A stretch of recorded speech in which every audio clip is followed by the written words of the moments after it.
uli yan ay kamay U-turn mo ni kato. Ito sa kayo ba? Kayo na anas, sa kayo ang pangapinibak lang siya.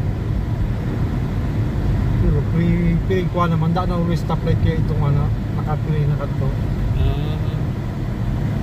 Sarado na naman. Oo. So ano? So uli yan, sarado ka itong sa kayo metro.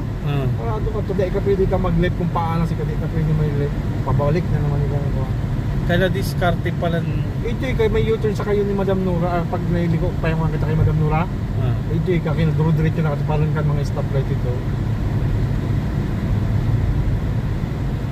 Naka-pray nga siya. Pero